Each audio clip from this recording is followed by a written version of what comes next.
In this topic, you'll learn about the concept of particle stability and the factors that affect it. This knowledge will help you explain the principle of particle stability while offering information on coagulant and flocculant chemical products. After completing this topic, you will be able to describe the principle of particle stability in the context of water treatment programs. When lime juice is added to milk, the stable particles of milk are destabilized and it curdles. It now coagulates together to form cheese. In influent or wastewater treatment, coagulation is used to chemically increase the size of the particles so that impurities can settle out faster. Particle size is built by neutralizing the negative surface charges on these particles. Initially, the layer of ions or charged molecules accumulate at the particle surfaces and create the electrostatic potential. When the negative surface charges are neutralized, the electrostatic potential diminishes, and so does the electrostatic repulsion.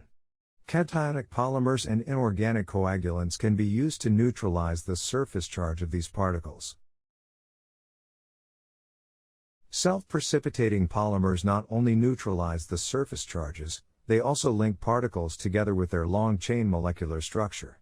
As the long polymer molecules sweep through the solution, they catch more particles and bind them together to the sweeping flock effect. This therefore serves a dual purpose of coagulant and flocculant. You will learn more about flocculant in later topic. Before moving ahead, here is a small activity for you. The two balls are made of the same material and hence have the same density. When the balls are released, which of the two balls will travel faster down the tube? Have a guess.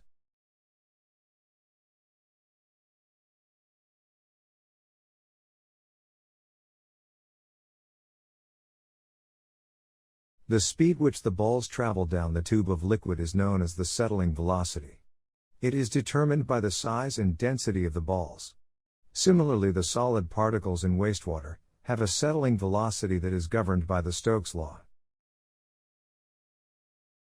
According to Stokes' law, bigger and denser particles travel and settles down faster than smaller and less dense particles as they fall through a fluid under gravity.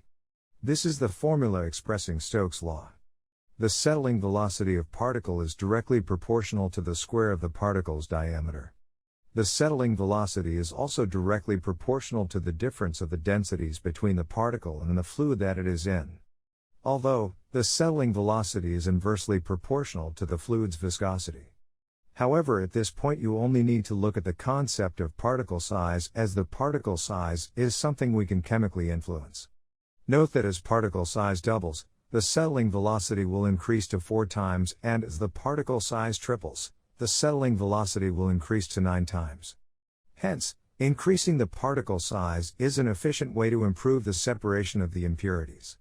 And this can be achieved easily by coagulation. Now that you've learned Stokes' law, and are familiar with the concepts of coagulation, it is time to learn about the two types of coagulants. The two types of coagulants are the inorganic salts and the organic polyelectrolytes. Inorganic salts react through hydrolysis with the available alkalinity to form corresponding insoluble hydroxide flock and hydroxyl complexes, which entrap additional particles. The most widely used inorganic coagulants are aluminum and iron salts. These include alum or aluminum sulfate, sodium aluminate, polybasic aluminum salts of sulfate or chloride, ferric sulfate, ferrous sulfate, ferric chloride, and polybasic iron salts. Inorganic salts of aluminum or iron neutralize the charge on the turbidity particle. With the exception of sodium aluminate, these salts are acidic. They lower the pH of water.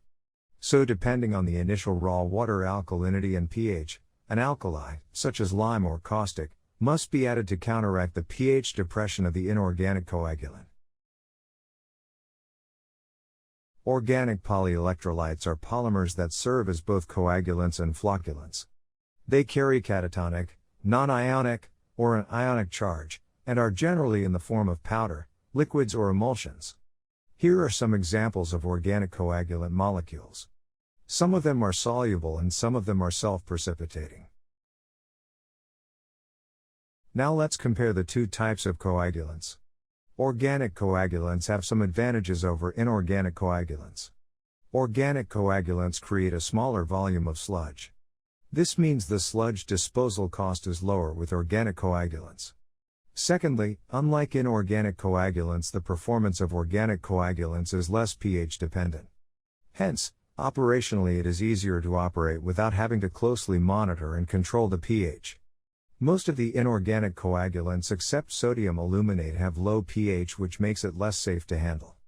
Also, the equipment needs more maintenance due to corrosion. On the other hand, organic coagulants are weakly acidic. Much less acidic than inorganic coagulants. Additionally, organic coagulants are biodegradable, and hence, are more environmentally friendly. Although the unit prices of organic coagulants are generally much higher than inorganic coagulants, the dosage requirement for organic coagulants is typically 10 to 20 times lower than that of inorganic coagulants, and the overall cost may still be lower by using organic coagulants. Even if the overall treatment cost with organic coagulants is higher, its use may still be justifiable with all the other benefits. However, the final choice of coagulants would depend on customer requirements. This completes the topic of coagulants. Here is the summary of the key points.